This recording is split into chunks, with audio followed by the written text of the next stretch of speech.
Shalom Bapak Ibu Saudara-saudara sekalian. Apa kabar hari ini? Welcome Bang Mori yang datang dari jauh.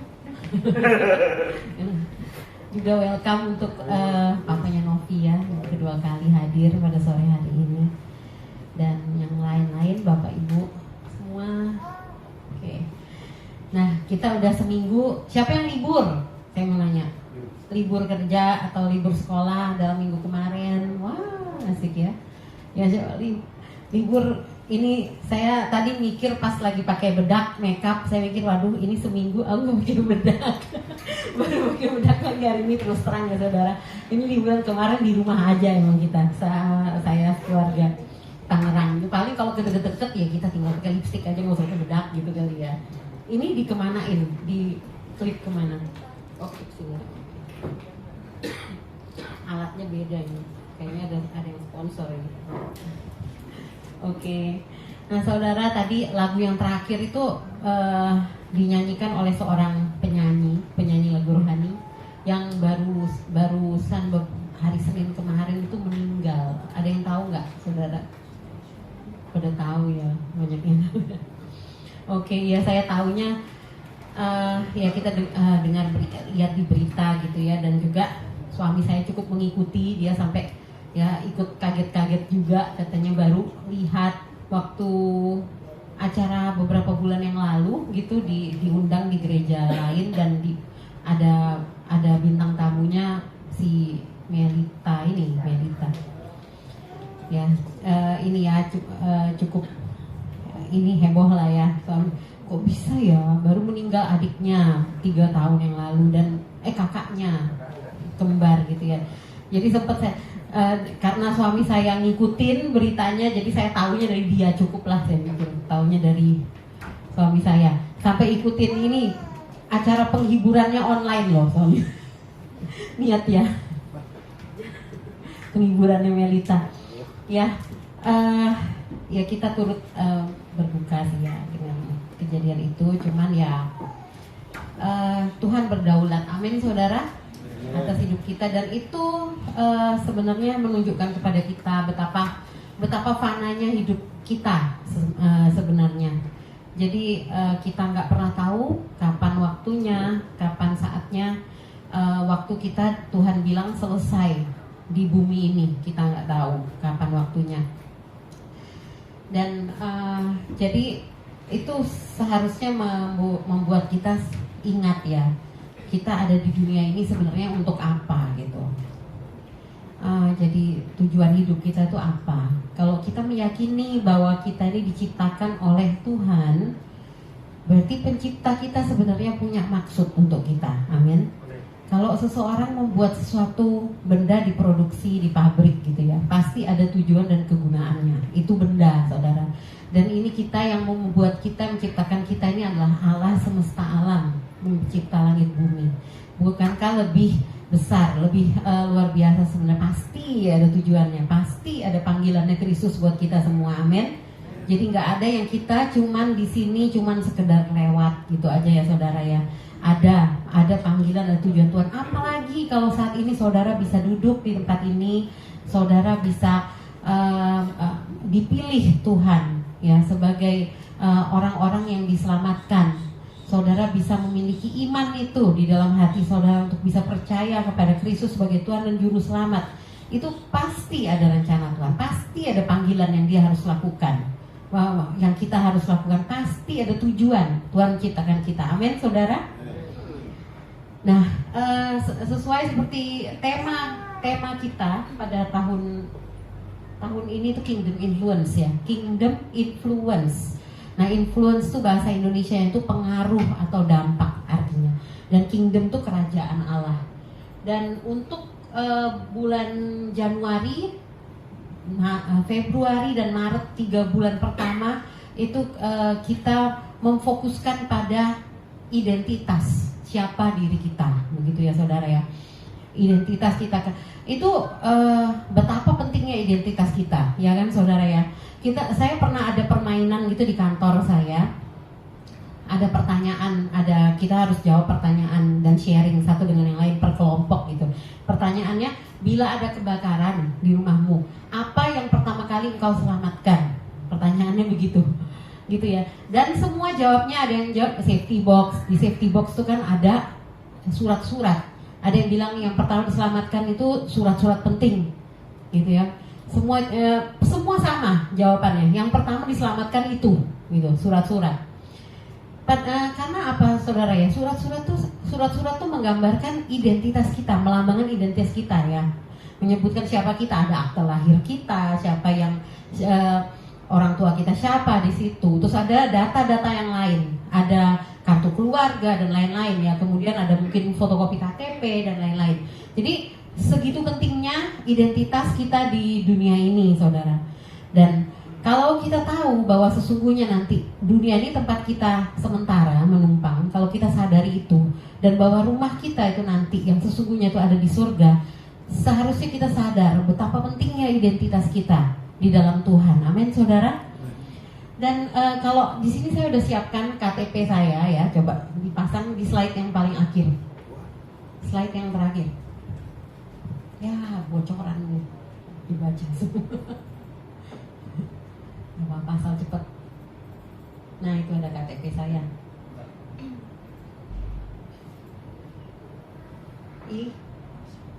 Abis ini. Nah, itu KTP saya, saudara ya. Ditulis di situ Provinsi Pison. Saya asal aja ambil Pison, kan kalau di Firdaus tuh ada empat ini ya, sungai ya, salah satunya di Pison. Kerajaan Sorga gitu. Namanya Priscilia, tempat tanggal lahir itu tanggal saya, itu bukan tanggal lahir saya yang benar ya. Saya lebih tua dari itu, saudara ya. Kalau kebaca 86 ya. Itu tanggal hari saya dibaptis. Kemudian jenis kelamin perempuan, alamatnya yaitu. Kemudian agamanya Kristen, pengikut Kristus, statusnya dipilih, chosen. Itu adalah identitas yang kita bahas di bulan Januari, saudara ya, status dipilih, chosen. Kita ini adalah orang-orang yang dipilih untuk dipilih dan ditentukan dari semula. Itu adalah identitas kita. Kan pekerjaannya agen kerajaan Allah, garam dan terang dunia. Itu juga garam itu adalah salt of the earth, adalah identitas kita sebagai orang-orang yang percaya kepada Kristus. Itu yang kita bahas di bulan Februari. Dan kemudian di bulan Maret itu adalah mustard seed ya, biji sesawi. Saya nggak tulis di situ ya, biji sesawi. Bagaimana kerajaan Allah itu seperti biji sesawi yang ditanam, yang pertumbuhannya fantastis ya, sehingga menjadi pohon yang besar. Padahal biji sesawi itu biji yang kecil. Dan kemudian jabatannya saya tulis di situ pemegang otoritas dari Kristus. Nah, itu yang kita bahas di bulan April ini, saudara. Yang tadi coba dilihat di desktop image di desktop laptop. Jadi bulan April ini ya. Nah, ini the source of authority. Jadi kita sudah bukan bahas identitas lagi, namun kita membahas otoritas. Sumber dari otoritas. Otoritas tuh biasanya ada hubungannya dengan kuasa, begitu ya, saudara ya. Kalau seseorang mendapatkan otoritas, itu artinya kita mendapatkan kuasa untuk melakukan sesuatu. Kita diberi otoritas, diberikan wewenang, ada kuasa yang kita miliki begitu. Dan kita pun sudah tahu, kita sudah sering mungkin bernyanyi ya. Minggu lalu pun salah satu lagu yang kita nyanyikan adalah Ku diberi kuasa oleh Raja Mulia menaklukkan musuh. Wah, kita kalau nyanyi tuh luar biasa ya, bersemangat ya, saudara ya. Karena kita punya kuasa, kita sudah diberi kuasa gitu ya untuk menaklukkan musuh. Ku pakai kuasa dari Raja Mulia. Nah, bila Allah ada bersamaku, siapa jadi lawanku? Amin, saudara. Ya, kita nyanyikan itu sering kali. Nah, the source of authority, sumber dari otoritas itu adalah tema kita. Dan di ayat kuncinya dari Matius 28 ayat 18. Ya, nanti kita akan sama-sama buka bahasa Indonesianya. Nah, kemudian khususnya untuk minggu ini, kalau minggu lalu Pastor Doni sudah membahas authority of influence, to influence ya. Authority to influence, otoritas untuk berdampak, otoritas untuk memberikan pengaruh gitu ya. Authority of influence, oke. Otoritas dari pengaruh gitu ya. Dan firman Tuhan mari kita buka sama-sama, yaitu di Matius 28 ayat 18 sampai 19 slide. Ya, judulnya dulu deh, Empower. Balik lagi judulnya. Lo, back slide pertama. Slide pertama, back. Bukan terakhir. Nah, itu dia. Nah, minggu ini ya, minggu ini temanya adalah Empowered for Influence. Kalau minggu kemarin itu otoritas dari pengaruh ya atau dampak, dan minggu ini yang kita akan pelajari sama-sama adalah Empowered for Influence.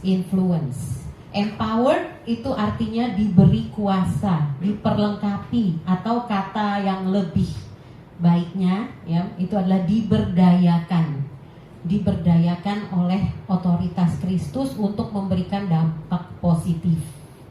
Diberdayakan atau diperlengkapi atau diberi kuasa ya, diberdayakan, diberi kuasa. Dan ini adalah apa yang akan kita belajar sama-sama dalam hari ini. Kemudian next ayatnya mari kita baca sama-sama yang keras ya saudara ya, ini cuma pendek ayatnya. Matius 28 ayat 18 sampai 19, 3, 2, 1. Yesus mendekati mereka dan berkata, "Kepadaku telah diberikan segala kuasa di sorga dan di bumi. Karena itu pergilah, jadikanlah semua bangsa muridku." Nah coba balik. Udah, sampai situ aja. Karena itu pergilah, jadikanlah semua bangsa muridku. Dan baptislah masih ayat 19 ya? Ya. Berarti kepotong. Boleh sama-sama kita baca ayat 19, saudara? 3, 2, 1. Karena itu pergilah dan baptislah mereka dalam nama. Oke, amin. Jadi kalau kita judulnya balik lagi ke halaman judul tadi. Di sini Yesus berkata, "Kepadaku telah diberikan segala kuasa di sorga dan di bumi. Karena itu pergilah, jadikanlah semua bangsa muridku." Yesus mau murid-muridnya itu pergi, keluar, dan menjadi dampak. Amin, saudara. Dan membawa pengaruh. Yesus berkata, "Segala kuasa di sorga dan di bumi ada padaku," kata Yesus gitu. Karena itu pergilah, jadilah influence, bawalah pengaruh, jadilah dampak. Dan kita tahu cerita perkataan Yesus ini diucapkan oleh Kristus sebelum dia naik ke surga. Ini adalah ada sebutannya untuk bagian ini ya, sampai ayat 21 kalau nggak salah. Itu sebutannya ini adalah amanat agung, atau perintah Yesus untuk menjadikan semua bangsa murid Kristus gitu ya. Dan kita tahu setelah Yesus sampaikan itu di Injil yang lain selain Matius, di situ di Lukas dan juga di kisah para rasul gitu ya, disebutkan Yesus waktu setelah berkata demikian, setelah berkata pergilah jadikan semua bangsa muridku, Yesus masih suruh murid-muridnya untuk tunggu di Yerusalem. Ya, dikatakan di kisah Rasul 1 ayat 8, "Tetapi kamu akan menerima kuasa kalau Roh Kudus turun ke atas kamu, sampai kamu akan menjadi saksiku di Yerusalem dan di seluruh Yudea dan Samaria dan sampai ke ujung bumi." Di situ Kristus sampaikan untuk murid-muridnya menunggu. Dan kemudian kita tahu setelah mereka menunggu 10 hari gitu ya, dan di situ terjadi pencurahan Roh Kudus, di mana setelah Roh Kudus dicurahkan kepada murid-muridnya langsung dipenuhi Roh Kudus, mereka bisa bersaksi, mereka bisa mengucapkan kata-kata dalam bahasa-bahasa yang baru gitu ya, dan bahasa yang lain, dan mereka bersaksi. Dan pada saat itu, pada hari itu pula itu 3.000 orang bertobat. Itu adalah gereja mula-mula, saudara, saat itu. Dan kita lihat ya bagaimana prosesnya dari Yesus berkata, "Kepadaku telah dilimpahkan kuasa itu, kemudian mereka disuruh tunggu dan Roh Kudus turun ke atas mereka. Kuasa itu pun dilimpahkan kepada murid-muridnya sehingga murid-murid itu bisa bersaksi dan banyak orang bertobat pada saat itu. Nah, di sini ada dua kata kunci ya, saudara. Ada empowered sama influence. Empowered for influence, diberdayakan, diberi kuasa untuk membawa pengaruh gitu ya. Pertama, empowered ya, diberdayakan. Nah, sumbernya ini adalah, kita tahu tadi adalah Kristus. Kristuslah yang memiliki kuasa di sorga, segala kuasa di sorga dan di bumi. Amin. Seperti tadi di ayat yang kita baca di Matius 28 ayat 18. Kemudian kuasa yang Kristus miliki, dengan kuasa itu dia memberikan otoritasnya untuk mengutus murid-muridnya. Amin, saudara. Kristus memberikan otoritasnya untuk mengutus murid-muridnya. Dia katakan pergilah gitu ya, dan jadikanlah semua bangsa muridku.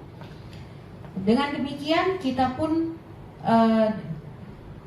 memperoleh kuasa itu ya, kuasa yang Kristus miliki itu kita pun memperolehnya. Amin, saudara.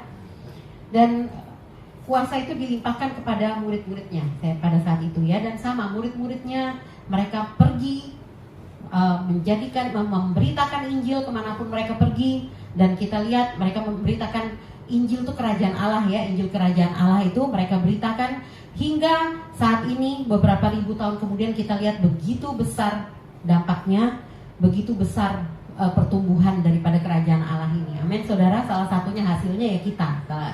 Contohnya kita yang ada di sini, keluarga kita mungkin yang sudah menjadi pengikut Kristus. Dan di situ ia memberikan perintah, memberikan otoritas untuk murid-muridnya.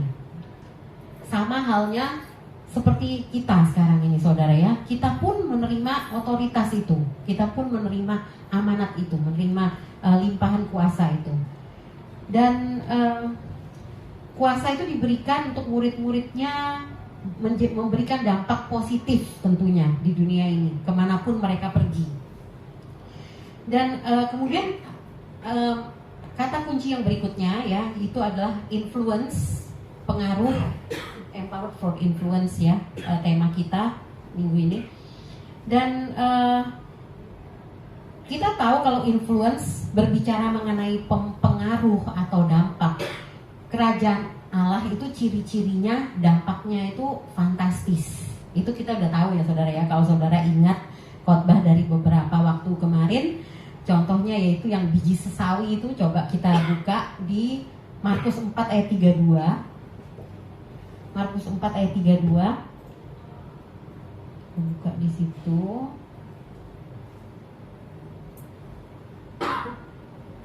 Nah, Markus 4 ayat 32 berkata dari 31 ya. Hal kerajaan itu seumpama biji sesawi yang ditaburkan di tanah. Memang biji itu yang paling kecil daripada segala jenis benih yang ada di bumi. Tetapi apabila ia ditaburkan, ia tumbuh dan menjadi lebih besar daripada segala sayuran yang lain dan mengeluarkan cabang-cabang yang besar, sehingga burung-burung di udara dapat bersarang dalam naungannya. Jadi kita diberdayakan, kita diberikan kuasa gitu ya, diberikan otoritas untuk membawa pengaruh dalam hal apa? Kerajaan Allah itu. Amin, saudara. Kita ini adalah agen-agen kerajaan Allah. Amin. Kerajaan. Oleh karena itu kalau kita baca Alkitab, kita baca kisahnya Yesus, bagaimana Yesus menginjil. Dan sebelum Yesus ada Yohanes Pembaptis menginjil ya. Kayaknya nginjilnya gampang banget ya. Dia cuman kemana-mana dia teriak, bertobatlah kerajaan Allah sudah datang. Bertobatlah kerajaan Allah sudah datang. Itu sebenarnya memang kerajaan Allah itu datang pada saat Kristus datang. Amin, saudara. Kerajaan Allah itu apa sih? Kalau kita orang yang tipe harus tahu dengan detail gitu ya kerajaan Allah. Kan kita mungkin ada orang yang merasa kerajaan Allah itu abstrak gitu ya. Abstrak itu apa? Kalau kita adalah tipe orang yang suka mau tahu dengan jelas, dengan gampang gitu ya, dengan gamblang gitu ya, apa itu kerajaan Allah. Kita tahu bahwa di Roma 14 ayat 17 di situ dikatakan hal kerajaan Allah itu apa sih? Roma 14 17. Ada yang bisa bacakan buat saya? Yang cepat bisa buka Alkitab dan bacakan. Roma 14 ayat 17. Roma 14 ayat 17 yang begini firman Tuhan, sebab kerajaan Allah bukanlah soal makanan dan minuman, tetapi soal kebenaran, damai sejahtera, dan sukacita oleh Roh Kudus. Ya, jadi kerajaan Allah bukanlah soal makanan dan minuman, tetapi soal kebenaran, damai sejahtera, dan sukacita oleh Roh Kudus. Bukankah hal-hal ini semua yang kita, bonusnya kita yang kita terima pada saat kita percaya kepada Kristus, saudara? Ada Kristus itu adalah kebenaran gitu ya, dan ada damai sejahtera yang melampaui segala akal, dan juga ada sukacita oleh Roh Kudus. Dan itulah, itu dengan kata lain kita bisa katakan itu adalah Injil. Itulah yang perlu dikerjakan di dunia ini gitu ya, disampaikan dan dijadikan pengaruh gitu di dunia ini begitu. Kalau Injil atau kerajaan Allah dikerjakan di dunia, pasti pengaruhnya dahsyat. Amin, saudara. Karena itu udah ciri-cirinya dari zaman dulu sampai sekarang. Kalau Injil kita proklamirkan, kalau kerajaan Allah kita bawa, kalau kerajaan Allah kita kerjakan gitu ya, itu pasti hasilnya, efeknya dahsyat, luar biasa. Amin. Seperti juga ada salah satu ayat yang dipakai oleh tema tahunan kita tahun ini, yaitu Matius 13 ayat 33, yang di situ berbicara mengenai ragi. Hal kerajaan surga itu seumpama ragi yang diambil seorang perempuan dan diadukkan ke dalam tepung terigu 3 sukat sampai khamir seluruhnya. Jadi dari ragi yang sedikit dicampur ke tepung sehingga bisa menjadi roti yang bisa dimakan, bisa dikonsumsi, yang mengenyangkan, yang enak begitu ya, memberikan membuat orang kenyang begitu ya, memberikan gizi kepada orang. Dan kita bisa melihat pokoknya kalau pengaruh itu dalam hal apa ya itu gitu ya, pengaruh, dampak yang besar itu ciri kerajaan Allah. Kalau kita mempengaruhi sekitar kita dengan kerajaan Allah, dengan kebenaran, dengan sukacita, dengan oleh Roh Kudus, dengan damai sejahtera, gitu ya saudara, dengan Injil, itu hasilnya, ciri-cirinya pasti berdampak dengan luar biasa. Pasti pengaruhnya dahsyat, pasti pengaruhnya positif. Ya, jadi itu yang Tuhan ingin untuk murid-muridnya lakukan, pengaruh yang positif. Ya pasti ya, pengaruh positif pasti ada pengaruh negatif. Nanti kita bahas ya saudara ya. Dan jadi itu yang Tuhan ingin kita lakukan, yang Kristus ingin murid-muridnya kerjakan pada saat itu, yaitu menjadi pengaruh positif. Orang yang berinteraksi dengan kita menjadi semakin bertumbuh dalam Kristus, dibangun, dikuatkan, semakin dewasa, gitu ya. Bukan hanya menginjil kepada orang yang belum kenal Kristus ya saudara ya, tapi kita juga memberitakan itu kepada semua orang. Karena kita tahu ya, kadang orang yang Kristen gitu, kadang-kadang belum tentu juga dia benar-benar lahir baru gitu, benar-benar hidupnya mengalami Kristus.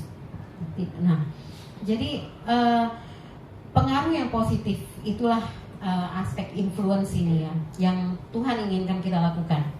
Orang yang kenal dengan kita, yang melihat kita itu semakin dewasa, semakin teguh imannya gitu, atau bertobat menerima Kristus bagi yang belum menerima Kristus, dan mereka merasakan aspek-aspek kerajaan Allah itu dari kita, yaitu kebenaran, damai sejahtera, sukacita oleh Roh Kudus.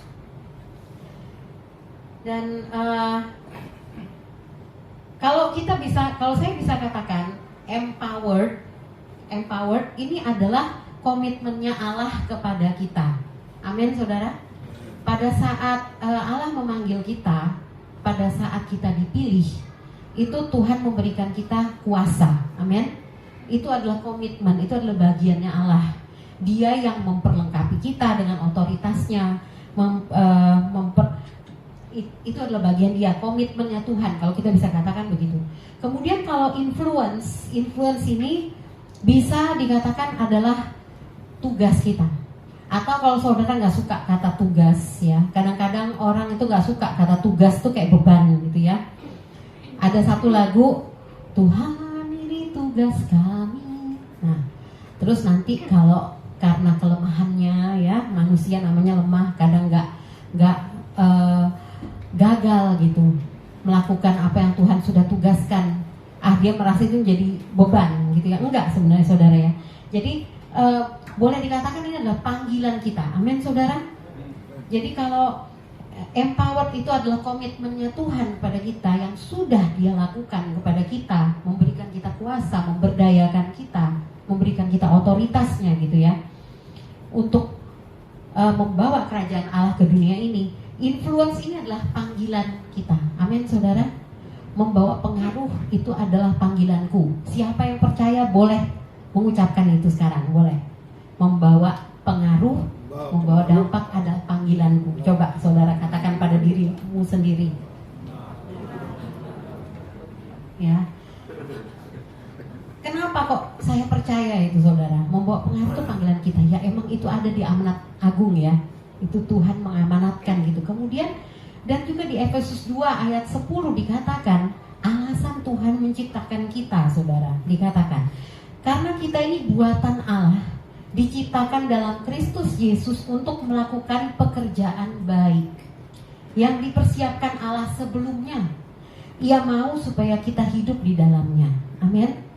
Jadi kita ini diciptakan untuk melakukan pekerjaan baik. Pekerjaan baik itu apa sih? Sepanjang firman Tuhan, pekerjaan baik itu berbicara mengenai Injil Kerajaan Allah. Amin saudara. Kita diciptakan, kita dipanggil untuk menjadi agen Kerajaan Allah. Kepada semua orang, bukan saja kepada mereka yang belum percaya Tuhan tentunya ya saudara ya. Mereka perlu mendengar. Kalau mereka nggak mendengar Injil, gimana mereka bisa percaya gitu kan ya? Ada ayat firman-Nya. Dan kalau gimana mereka bisa percaya kalau nggak ada yang memberitakan gitu kan ya? Ada firman-Nya, ada ayat firman Tuhan berkata begitu. Nah, namun banyak sekali orang-orang di sekitar kita yang sudah Kristen gitu ya. Tapi orang Kristen tuh belum berarti aman loh saudara ya. Orang Kristen belum berarti aman. Kita semua adalah orang-orang yang sama-sama sedang bertumbuh. Amin saudara. Dan kita ini sama-sama bertumbuh dan kita sebagai orang Kristen itu dilihat. Saudara pernah berpikir nggak ya, kok kayaknya bener nggak sih? Saya sih berpikir gitu ya. Kenapa ya kalau ada orang Kristen terus dia itu berbuat salah, kayaknya itu lebih heboh gitu loh, daripada kalau orang yang lain yang berbuat salah gitu ya. Misalnya apalagi kalau orang Kristen ini tinggi jabatannya gitu ya, jabatannya di pemerintahan atau apa gitu. Aduh kayaknya bikin malu gitu ya kalau orang Kristen. Gak tahu itu perasaan saya aja atau enggak gitu ya. Soalnya saya juga pernah dengar, apa mungkin ya ini ada di agama sebelah gitu ya, agama saudara kita gitu ya. Ada anak saya pernah cerita, teman-temannya kan saat ini ada banyak gitu di kuliah yang dari agama saudara sepupu gitu ya. Nah, mereka bilang kalau orang ini ya, mereka ini lucu. Mereka itu teman-temannya anak-anak baik-baik lah ceritanya. Mereka itu agama sepupu tapi taat gitu ya, dan lain-lain temannya dia. Nah, tapi katanya dia mereka pahala ya, mereka sistemnya pahala gitu. Kalau dosa sama pahala ditimbang lebih berat pahala perbuatan baiknya, mereka akan masuk surga gitu. Kalau agama sepupu gitu, kalau menurutnya anak saya cerita yang dia teman-temannya gitu. Nah jadi ada beberapa itu yang dosa-dosa yang menurut mereka nggak apa-apa gitu loh. Tuhan juga ngerti gitu, nggak apa-apa gitu. Nah ada yang nggak gitu kan ya. Jadi sebenarnya ya kalau kita benar-benar memahami Alkitab, memang kita tuh dipanggil ya untuk hidup kudus gitu ya. Meskipun kita tahu Alkitab juga berkata bahwa kita ini adalah manusia yang masih di dalam daging, yang masih sangat kecenderungan untuk berbuat dosa dan lain-lain. Nah, jadi kembali lagi ke tadi. Jadi banyak orang-orang di sekitar kita, mungkin mereka Kristen saudara ya. tapi mereka melihat kita gitu. Apalagi kalau kita nih mentornya lah, atau kita nih kakak rohaninya gitu ya, pasti kita adalah dilihat, kita orang tua, anak-anak pasti melihat kita gitu ya. Mereka belajar gitu ya. Jadi kita sama-sama bertumbuh. Kita pun begitu, kita sedang bertumbuh dan mungkin kita juga melihat saudara-saudara seiman kita sesama orang Kristen gitu. Nah, jadi banyak sekali kesempatan untuk kita nih membawa kerajaan Allah. Amin, saudara. Bukan hanya kepada orang yang belum mengenal Yesus, tapi juga kepada semua orang-orang yang ada di sekitar kita gitu. Dan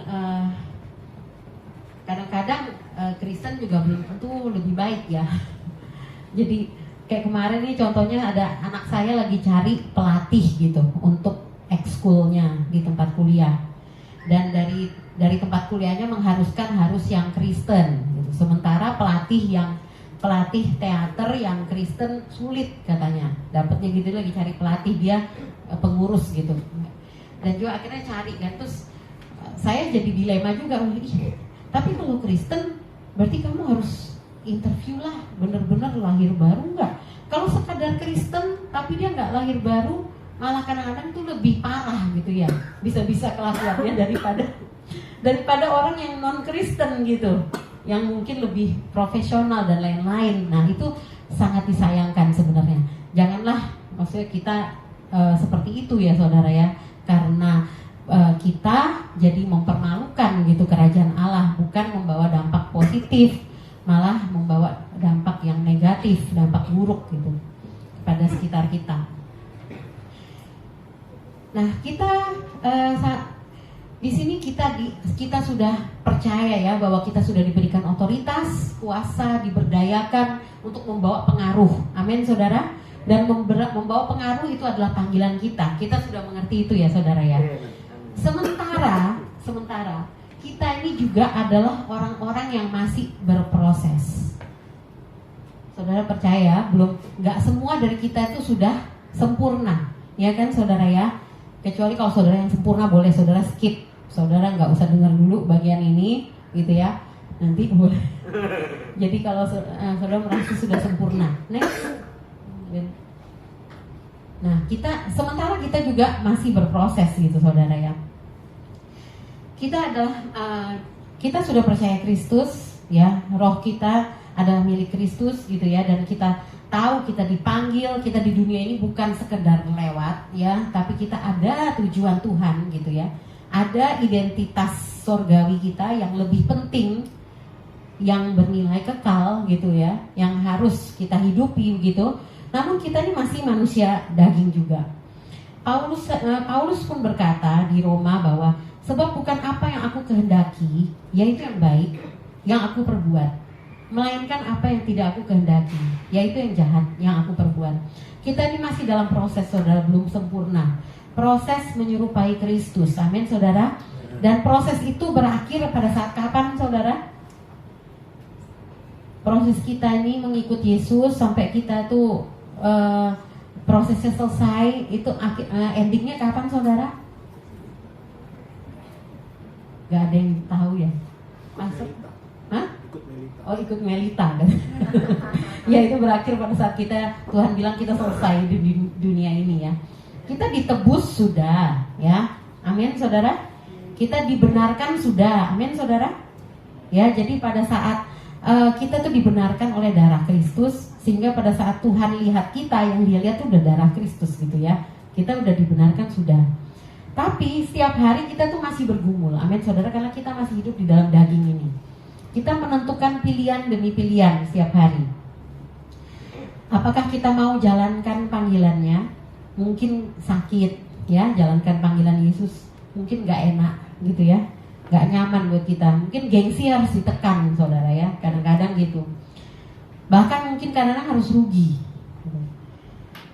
Tapi kita tahu, kita percaya, amin, ada janjinya yang indah ketika kita taat dan melakukan kehendak dan panggilannya, amin saudara.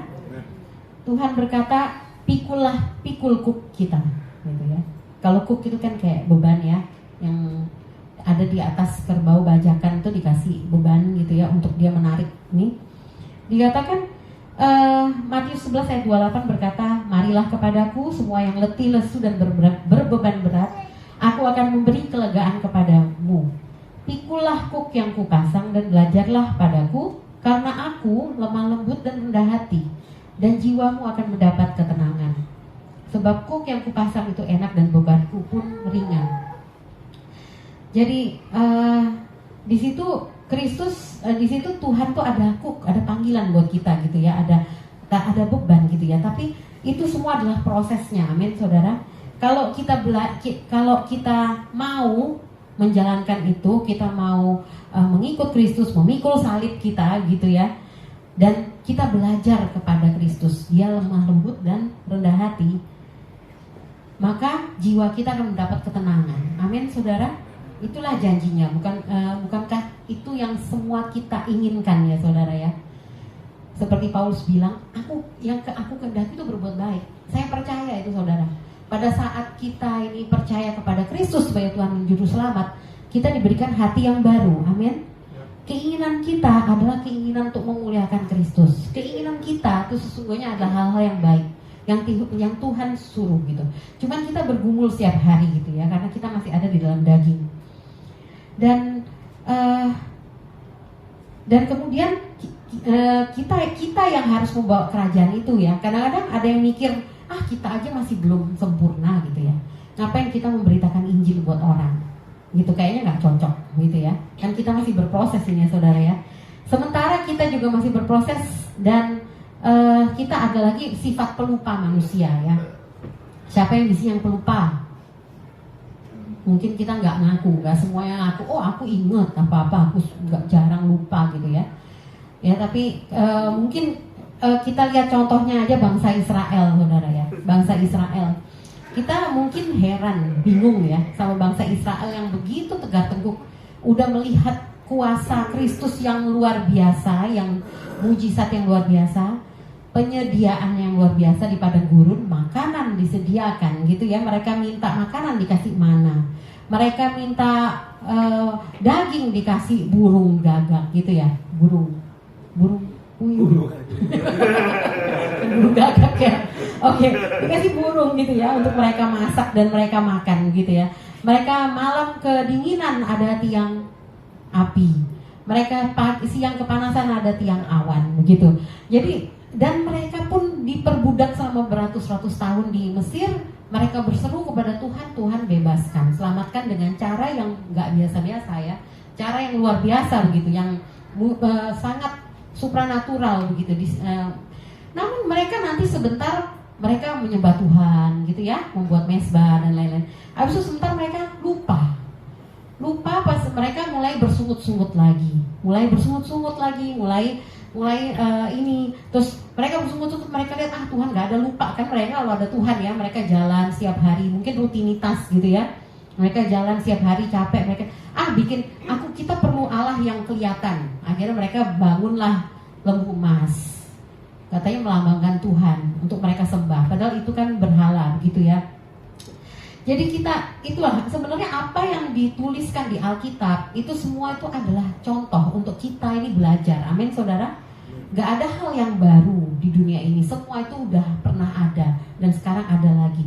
Dan Alkitab itu tulis tuh untuk contoh-contoh di dalam Alkitab, bagaimana bapak-bapak rohani kita lihat bukan orang yang sempurna ya saudara. Kita lihat bagaimana Daud itu juga jatuh dalam dosa, kemudian bagaimana dia bangkit lagi. Kelemahan demi kelemahan itu ada, sama seperti kita saudara. Jangan kita menjelekkan bangsa Israel, tapi kita nggak sadar kita sendiri sebenarnya ya bolak-balik, tomat gitu ya, tobat kumat gitu ya. Jadi ya, itu semua contoh untuk kita gitu. Jadi mereka cepat lupa kebaikan Tuhan gitu ya. Kita juga gitu kadang, mungkin karena rutinitas atau ada masalah, ada kekhawatiran hidup. Lalu kita mulai pakai kekuatan sendiri. Kita berpikir bahwa hidup kita hidup kita tuh yang penting tuh kita deh, yang penting kitanya aman dulu dan lain-lain. Kita lupa bahwa kita harus berfungsi sebagai garam dan terang dunia gitu. Dan kita pun mulai bersungut-sungut gitu ya. Mungkin hati kita itu nggak bisa selalu bersyukur. Kalau orang Israel kan gitu ya, nggak selalu bersyukur ya. Tuhan sudah melakukan itu ya.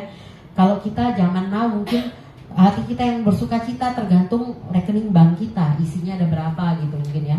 Atau diagnosis dokter mungkin.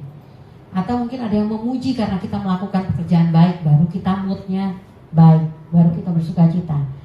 Nah terus akhirnya kita mulai nggak bersyukur, menggerutu begitu ya. Kita lupa gitu ya. Jadi apa yang kita lakukan itu ketidakbersyukuran, menggerutu seperti bangsa Israel itu sebenarnya mencerminkan hati kita. Itu adalah dosa gitu saudara ya. Jadi kita tuh suka lupa, suka amnesia spiritual gitu. Dan ini amnesia spiritual tuh penyakit yang mematikan sebenarnya saudara dan mengancam iman kita. Dia lebih dari segala macam kanker. Dan akhirnya kita nggak sadar hati kita tuh mulai busuk dari dalam gitu saudara ya.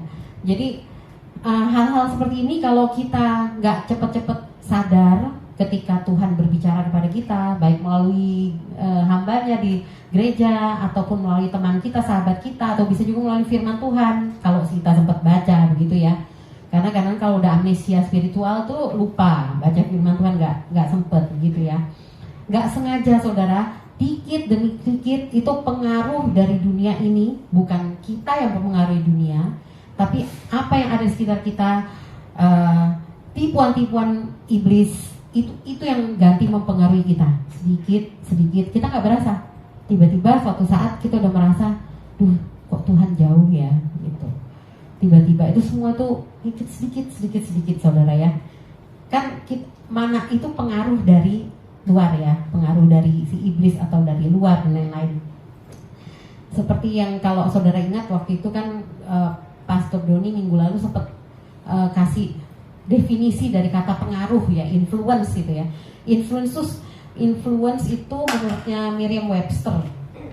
Menurutnya Merriam-Webster itu ini apa?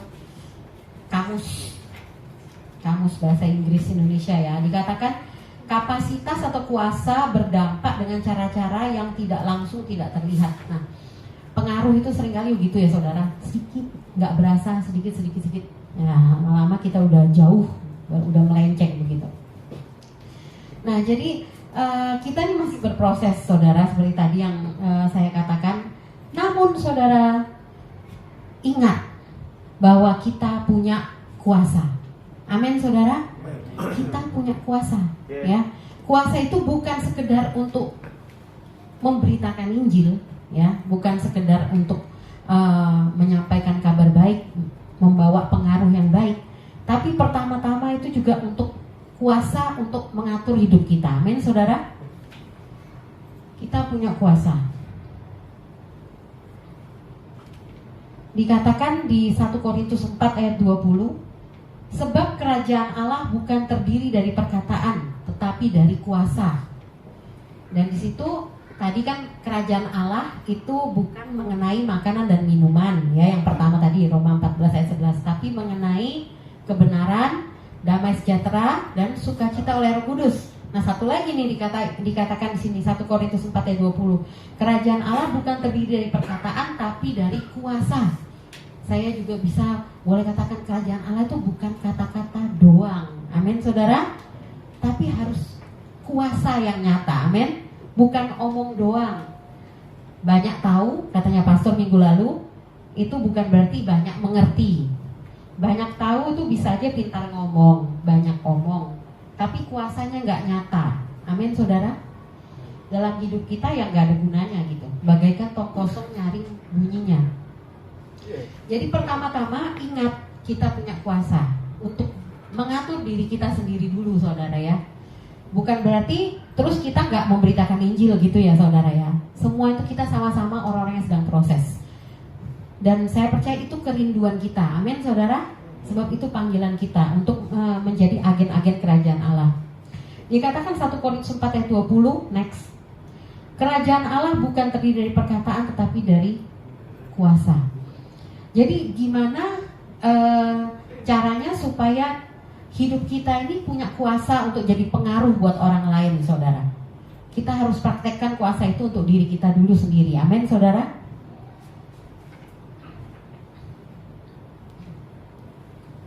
Ya, gimana kita untuk diri kita sendiri dikatakan di sini, sebentar. Sebab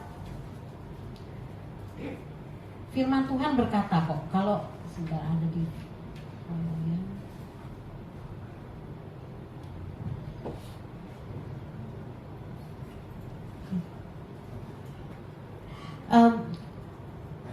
pernah firman Tuhan ada ya di, saya lupa di mana ayatnya ya. Saya mestinya catat sih. Nanti kalau ketemu saya sampaikan. Jadi firman Tuhan berkata bahwa kuasa yang diberikan kepada kita itu bukan kuasa yang itu adalah kuasa untuk menaklukkan penguasa-penguasa, roh-roh jahat. Amin, saudara. Dan juga adalah kuasa yang untuk menundukkan pikiran kita kepada ketaatan kepada Kristus. Amin, saudara. Jadi pertama-tama untuk kita menjadi agen dari kerajaan Kristus, saudara, pertama-tama pakai kuasa itu di dalam hidup kita dulu. Amin, saudara. Jangan langsung merasa itu sebagai tugas, sebagai beban. Langsung saudara dengan kekuatan sendiri mau jadi teladan, mau jadi berkat buat orang gitu ya. Itu nggak bakal berdampak, nggak bakal efeknya lama gitu, saudara ya. Nanti begitu ada begitu rutinitas lagi terjadi dalam hidup kita, begitu ada masalah, kekhawatiran gitu ya, tapi kita lupa lagi kayak tadi, manusia kita masih hidup dalam daging dan kita juga suka lupa, sifat pelupa manusia, dan terus kita nggak pakai kuasa itu untuk mengatur diri kita sendiri, untuk menundukkan pikiran kita di bawah ketaatan kepada Kristus, ya udah gitu ya, akhirnya kita nggak bisa membawa pengaruh itu kepada orang-orang yang ada di sekitar kita. Gimana kita mempengaruhi gimana kita membawa pengaruh kepada orang-orang yang di sekitar kita? Ayat yang bagus sekali untuk kita lihat dan kita ingat ini ya, saudara, yaitu yang Paulus tulis kepada Timotius. Yang Paulus tulis untuk Timotius, ayat 1 Timotius 4 ayat 12. Dikatakan di situ, jangan seorang pun menganggap engkau rendah karena engkau muda. Jadilah teladan bagi orang-orang percaya dalam perkataanmu, dalam tingkah lakumu, dalam kasihmu, dalam kesetiaanmu, dan dalam kesucianmu. Amin, saudara. Kalau saudara coba baca ya pasal ini, banyak sekali Paulus memberikan arahan kepada Timotius yang bisa kita ikutin juga, saudara ya. Bagaimana hidup kita sebagai orang-orang percaya. Kita itu karena kita ini adalah otomatis panggilan kita adalah agen kerajaannya, kita harus jadi teladan bagi orang-orang sekitar kita. Amin, saudara. Bukan sekedar dari perkataan, tapi juga dari tingkah laku, dalam kasih, dalam kesetiaanmu, dan dalam kesucianmu. Dan gimana kita mempertahankan tingkah laku kita, bagaimana kita mempertahankan kesucian kita, bagaimana kita bisa tetap setia, kita butuh kuasa dari Tuhan itu. Amin, saudara. Kuasa itu harus juga pertama kita pakai di dalam hidup kita dulu. Amin, saudara. Amin. Nah, pada saat itu baru orang lain bisa melihat, saudara. Oh, orang Kristen tuh gini ya. Gimana kalau ada masalah, bagaimana dia menyelesaikan gitu. Bagaimana dia bersikap pada saat dia mengalami hal yang merugikan ini. Itu semua, kita itu penginjilan yang silent sebenarnya ya, saudara. Nggak banyak ngomong, tapi orang melihat. Khususnya orang-orang yang dekat dengan kita, saudara ya, keluarga kita dan lain-lain, itu mereka melihat gitu ya. Bagaimana kita berespon gitu. Kita pakai kuasa itu. Kadang-kadang kita mau berespon seperti yang Kristus, yang seperti yang Alkitab ajarkan, itu mungkin sulit banget gitu ya, saudara. Entah kenapa itu mungkin sulit karena daging kita mungkin, atau karena kita memang kelemahan kita, itu area kelemahan kita. Namun ingat, saudara, Tuhan sudah memberikan kamu kuasa. Amin. Dan berikutnya kita nah di sini pengaruh. Mungkin kita memberikan pengaruh secara jangka pendek mungkin mudah, saudara. Mungkin engkau pandai bicara, penuh karisma, mungkin gitu ya. Jangka pendek itu mudah gitu. Banyak beberapa orang hamba-hamba Tuhan yang besar yang sangat memberikan pengaruh ya, yang bagi banyak orang begitu ya, bahkan pada institusi-institusi dia dipanggil dan lain-lain. Pengajarannya top banget pengajarannya, teologinya kayaknya alkitabiah banget begitu ya. Tapi ada kejadian belum lama ini ketika dia meninggal dunia, barulah ada orang-orang yang komplain mengenai dia. Ternyata dia melakukan suatu kejahatan moral gitu yang besar, yang semua orang kecewa berat sama dia, kecewa berat sama orang ini. Dan nah kalau itu berarti dampaknya itu nggak berdampak tetap gitu saudara ya. Bagi orang-orang yang memang lebih kuat di dalam Tuhan, itu mungkin dia nggak terpengaruh, dia mengerti gitu ya bahwa manusia itu ada kelemahannya, kekurangan, sayang sebenarnya saudara ya. Sampai dia udah menulis banyak buku tuh, bukunya ditarik-tarikin gitu ya dari ada satu institusi yang sering mengundang dia gitu ya. Dan tapi justru yang kita di sini yang Tuhan inginkan adalah yang berdampak itu kepada kekekalan. Amin saudara. Jadi di sini saya pakai kata enduring influence. Coba next Ben. Pengaruh yang berdampak tetap, bukan pengaruh yang wah sekali ikut KKR pembicaranya keren gitu ya, langsung berapi-api, berkobar-kobar langsung. Tapi abis itu sebulan berapi-api gitu ya. Melayani, aku mau melayani, aku mau buka komsel baru, atau aku mau melayani anak-anak Rocky misalnya. Mulai sekarang aku mau undang mereka sebulan, tapi cuma berlangsung sebulan 2 bulan, habis itu lemes lagi begitu ya. Terus ya udah nggak ada efeknya lagi, nggak berkelanjutan gitu ya.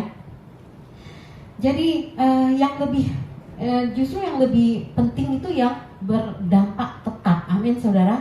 Nah, untuk bisa kita membawa pengaruh yang berdampak tetap, kembali lagi saudara, kita butuh kuasa. Amin. Jadi kerajaan surga bukan sekedar mengenai perkataan, tapi mengenai kuasa. Amin saudara. Dan bagaimana kita ngomong ada kuasanya, itu kalau kita bukan sekadar ngomong. Benar ya saudara.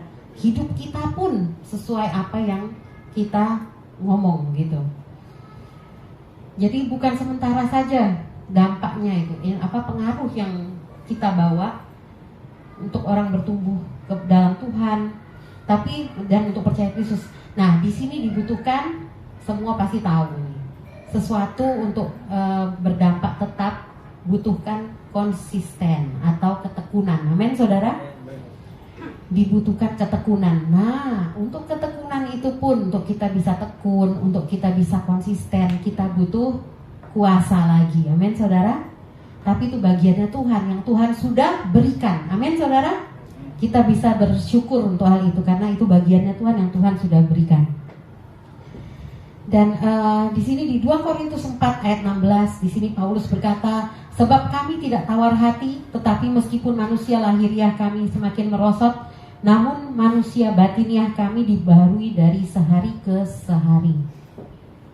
Ya, jadi di situ Paulus berkata bahwa dia terus dibaharui manusia batiniah, yang penting yang di dalam. Amin saudara. Ya, kadang-kadang kita lebih fokus ke yang di depan, kelihatan wah, tapi di dalam kita lupa untuk terus bergantung pada kuasa Tuhan itu, untuk bisa terus kita konsisten dan tekun.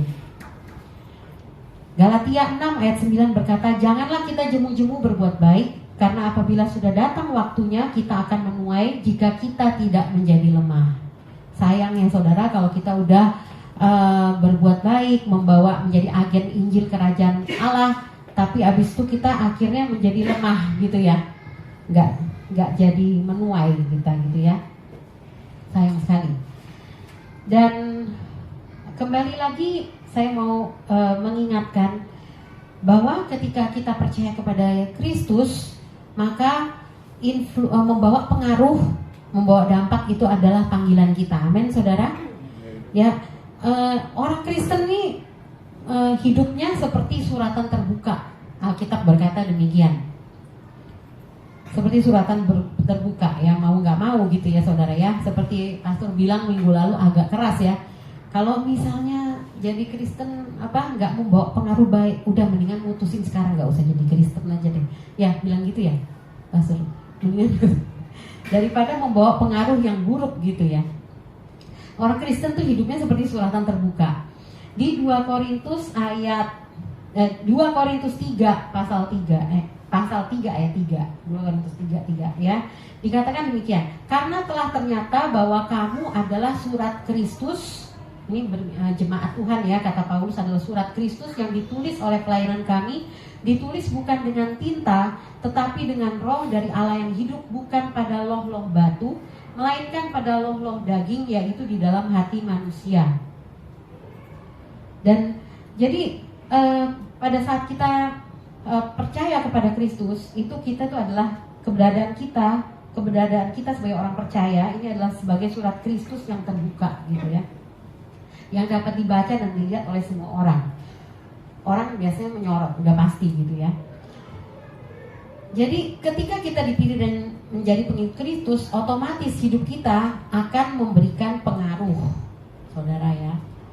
Pasti memberikan pengaruh gitu ya. Apakah itu pengaruh yang baik atau buruk? Udah pasti deh ya, memberikan pengaruh. Kalau misalnya kita sebagai orang pengikut Kristus, kalau kita nggak ngapa-ngapain pun gitu ya, kita nggak ngapa-ngapain atau kita suam-suam kuku, itu juga sebenarnya kita lagi memberikan pengaruh loh saudara. Percaya nggak?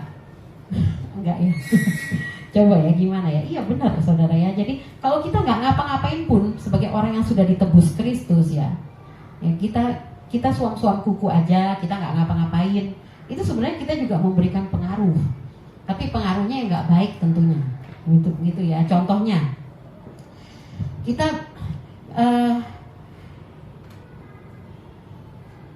kita kan sudah punya kuasa gitu ya. Tapi kita tidak mengizinkan hidup kita itu diberdayakan oleh kuasa itu gitu ya. Tuhan sudah kasih, tapi kita nggak mau gitu loh pakai gitu, diberdayakan oleh kuasa tersebut. Jadi kita nggak ngapa-ngapain. Yang penting aku datang ke gereja setiap minggu gitu ya. Kita nggak usah ngapa-ngapain lah. Aduh nggak sempet lah ngapa-ngapain. Aduh nggak sempet lah merhatiin orang. Aku aja hidupku udah banyak masalah gitu ya. Aduh udah nggak, mendingan aman aja lah, kita nggak ngapa-ngapain gitu ya. Sebenarnya kita tuh sedang memberikan pengaruh ke orang-orang sekitar kita bahwa kekristenan itu cuma sekedar agama aja, status agama. Tidak ada bedanya orang percaya Kristus atau tidak. Sebenarnya itu pengaruh yang sedang kita berikan gitu saudara ya. Mereka hidup seperti ya biasa-biasa aja lah, nggak ada pengharapan, kelihatannya jatuh ke dosa yang sama dengan saya. Kelemahan-kelemahan yang berkelanjutan sama juga seperti saya. Mungkin orang bilang gitu ya, tidak ada pengharapan juga. Kalau gitu ngapain saya jadi Kristen gitu.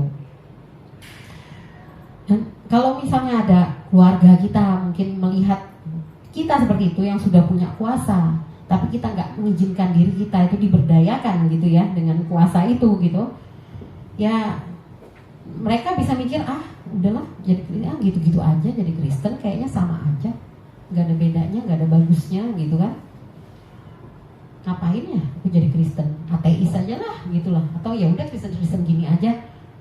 Mereka jadi nggak dibangun ya saudara, nggak dibangkitkan, nggak ngalami pertumbuhan karena hidup kita. Itu pengaruh yang buruk sebenarnya. Setuju atau setuju saudara? Setuju ya. Jadi kita ya sekedar lewat gitu aja ya di dunia ini gitu kan ya.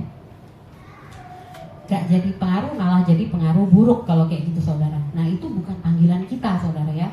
Panggilan kita itu untuk membawa pengaruh yang baik gitu. Nah next. Nah jadi sebenarnya kalau kita lihat dari awal, ini adalah misinya Allah ya, kehendaknya Allah, yaitu agar semua orang bisa mendengar berita mengenai Kristus dan diselamatkan, menjadikan semua bangsa muridku. Itu adalah misinya Allah gitu ya. Dan Allah kemudian memilih kita Dan dia pada saat dia memilih kita, dia bukan sekedar pilih terus utus, enggak ya saudara. Tapi dia memanggil kita juga dan memperlengkapi kita dengan kuasanya, memberdayakan kita dengan kuasanya. Nah tapi kemudian pada saat seperti ini ya, seperti biji sesawi tadi, Markus 4 ayat 32, penabur tuh cuma menabur benih, gitu ya. Penabur tuh menabur benih. Hal kerajaan surga seumpama benih yang tabur. Kemudian dari mana datangnya pertumbuhan tuh, itu tumbuh-tumbuh aja sendiri gitu ya. Kalau kita baca di Markus tuh di ayat sebelumnya, Markus tadi itu Markus 4 di ayat sebelumnya. Nah, beginilah hal kerajaan Allah seumpama orang yang menabur benih di tanah, lalu pada malam hari ia tidur, dan pada siang hari ia bangun, dan benih itu mengeluarkan tunas, dan tunas itu makin tinggi. Bagaimana terjadinya tidak diketahui orang itu. Bumi dengan sendirinya mengeluarkan buah, mula-mula tangkainya, lalu bulirnya, kemudian bulir-bulir, butir-butir yang penuh isinya dalam bulir itu. Nah, jadi kita bisa katakan bahwa pertumbuhan itu, yang memberikan pertumbuhan itu Allah. Amin saudara. Di sini pun kita tahu bahwa kita tuh tidak bisa bermegah, tidak bisa sombong saudara. Kalau kita menaburkan benih kerajaan Allah itu kepada orang, memberitakan Injil dan lain, kemudian orang bertobat, orang dibangkitkan, bertumbuh imannya, itu sebenarnya yang memberikan pertumbuhan adalah Allah. Di situ kita nggak bisa bermegah, amin saudara. Nggak bisa kita, oh karena kita, nggak. Kita ini adalah umatnya yang dipanggil, itu udah tugas kita gitu kan ya. Jadi seperti ada firman Tuhan juga berkata, kalau semua sudah selesai, hambanya sudah melakukan tugasnya dan lain-lain, hendaklah dia berkata ini memang tugas aku gitu ya. Kita nggak bisa bersombong berkata, oh karena aku dia bertobat, karena aku tuh dia ini semakin baik, jadi orang yang baik, karena aku tuh dia berhasil begitu ya. Kita nggak bisa ngomong gitu ya, karena itu kita cuma melakukan tugas kita, amin saudara. Yang memberikan pertumbuhan itu adalah Allah sendiri. Dan ia memberikan pertumbuhan, menjadikan semua bangsa muridnya. Ini adalah misinya Allah, dia memperlengkapi kita, dan kita adalah hamba-hambanya, kita adalah umat panggilannya, yang dipanggil olehnya, amin saudara. Dan ada satu, setelah kita mengerti ya saudara, saya harap pada sore hari ini kita semua diingatkan bahwa menjadi dampak, membawa pengaruh itu adalah panggilan kita, amin saudara. Kita nggak bisa mengelak.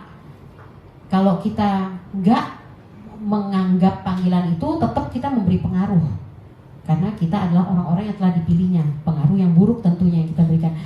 Saya yakin sih di sini mungkin, jadi kalau yang saya baca itu pengaruh yang positif itu kita jadi motivator gitu ya, bukan motivator yang ini ya, maksudnya kita memotivasi orang supaya dia itu semakin bertumbuh. Pengaruh yang buruk itu kita menjadi provokator, saya baca begitu ya.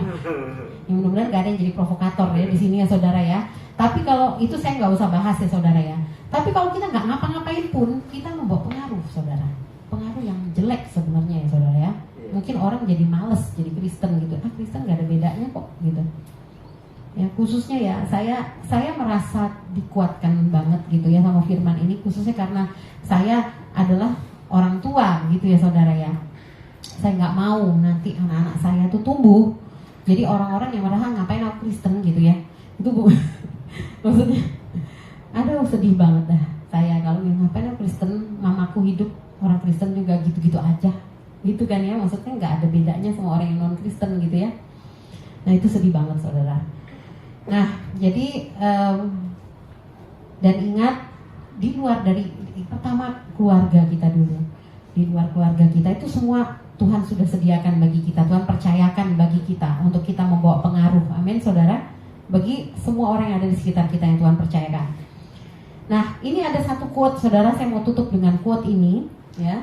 Quote ini adalah quote dari itu Native American proverb katanya. Jadi nggak tahu siapa yang menulis quote ini, cuman quote ini dipakai sama Nick Vujicic. Ada yang tahu nggak Nick Vujicic? Ya, tulisan Vujicic. Cuma saya baca di internet, saya cari gimana cara bacanya, begitu katanya saudara ya, Vujicic. Nick Vujicic. Nah, dia pakai quote ini di film di videonya dia. Coba Ben, next Ben. Dikatakan dia bilang gini, dia mau menjadi berkat ya, selama Tuhan kasih dia hidup gitu ya. When you were born, you cried and the world rejoiced. Live your life so that when you die, the world cries and you rejoice. Gitu. Jadi di sini panggilan kita adalah membawa pengaruh yang positif. Amin, saudara. Dampak yang positif bagi orang-orang yang di sekitar kita. Dan kita punya kuasa itu. Amin, saudara. Ya, pertama untuk hidup kita sendiri dulu, saudara. Dan untuk orang-orang yang ada di sekitar kita, untuk mempengaruhi orang yang sekitar kita. Bagi kerajaan Allah. Dikatakan sih, ketika kamu lahir, kamu nangis, bener ya, nangis gitu ya. Dan tapi dunia itu bersukacita, gitu ya. Umumnya kan ada bayi lahir bersukacita ya. Dunia itu bersukacita. Jalanilah hidupmu agar ketika kamu mati, dunia yang menangis, tapi kamu bersukacita. Amin, saudara. Ya, ini alkitabiah menurut saya, karena kita bagi orang-orang yang percaya kepada Tuhan, mati adalah suatu keuntungan. Amin, saudara. Kita sudah terbebas dari segala duka cita yang ada di dunia ini, kesulitan. Amin. Dan kita menyongsong ini, ketemu Tuhan Yesus muka dengan muka. Amin, saudara. Itu adalah pengharapan yang terbesar kita. Dan kita juga bersukacita seperti Paulus bilang, karena kita telah memenangkan pertandingan yang baik di dunia ini, ada mahkota yang tersedia bagi kita. Amin. Jadi ini quote ini semoga menguatkan kita juga ya, dan juga kita boleh diingatkan akan panggilan kita pada sore hari ini. Kita sudah empowered to influence. Kita sudah diberdayakan untuk membawa pengaruh. Amin, saudara. Membawa dampak. Jadi saya undang pemusik untuk maju ke depan.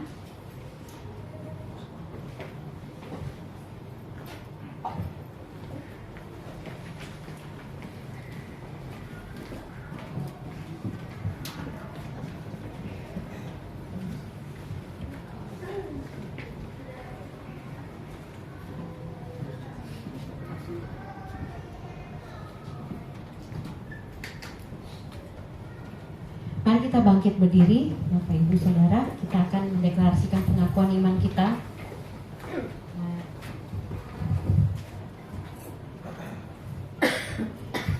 Aku percaya kepada Allah, Bapa yang Maha Kuasa, Halik langit dan bumi, dan kepada Yesus Kristus, Anaknya yang tunggal Tuhan kita, yang dikandung dari Roh Kudus, lahir dari anak darah Maria, yang menderita sengsara di bawah pemerintahan Pontius Pilatus, disalibkan, mati dan dikuburkan, turun ke dalam kerajaan maut.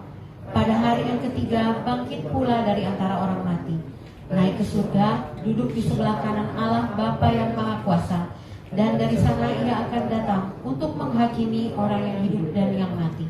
Aku percaya kepada Roh Kudus, gereja kudus dan am, persekutuan orang kudus, pengampunan dosa, kebangkitan daging, dan hidup yang kekal. Amin.